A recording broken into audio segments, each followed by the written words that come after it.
Welcome to the Innovation Forge. So to start with, we want to look at our behaviors in a really specific time window. In this case, we want to look at basically events that are being attended between April 15th and May 30th, kind of the run up to the May 1st commit deadline for a lot of schools in relation to like regular decision.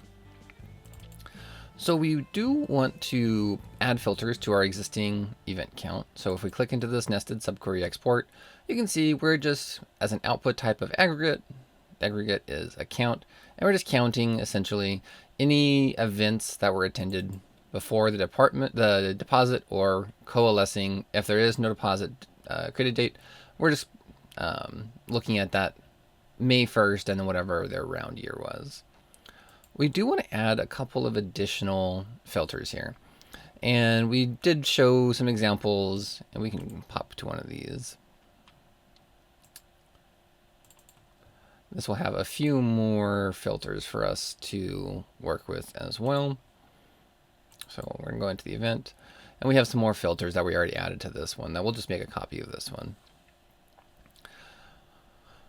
Now, we're going to keep all of these because even if the student did deposit, say, April 20th, they might be having more events that they can attend and register. So we still want to only count events that happened before the deposit. But we also want to look at specifically if it was after May 15th. After April 15th, but still in that April month. So we're going to add another subquery filter. And here, we're actually going to look at specifically when the event date was, and we'll do this in months and in days. So we're just going to say date equals April. And we can do a comparison. And we're going to add a form stop. And we're going to add a format mask to this. So we're just going to change the actual name just so we know what it is. And our format mask is going to be a capital M. So this is the month of like month, day, year.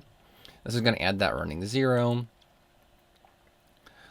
And then we're going to use a literal here. And we're just going to say April for our name, just kind of at a glance be able to see what it is. We are going to do it different for literal though. We're going to add a 04. So we're going to say we want this to equal exactly. We have different operators we can use, but we're going to equal the 04 value of our April literal. And we also want to make a copy of this.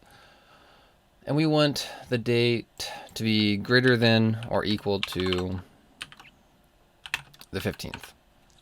So we're going to change that format to be lowercase d, which gives us that day with a running 0. And we're going to change this to just the 15. And we're going to change this to greater than or equal to the 15th.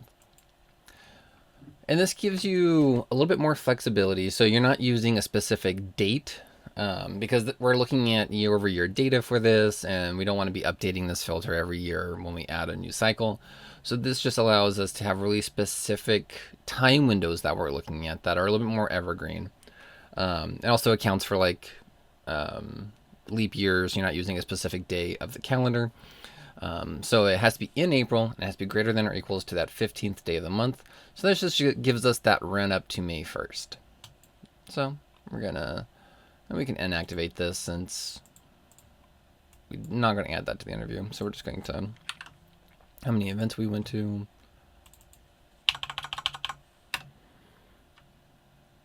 Between April 15th and before May 1. So we're going to copy that.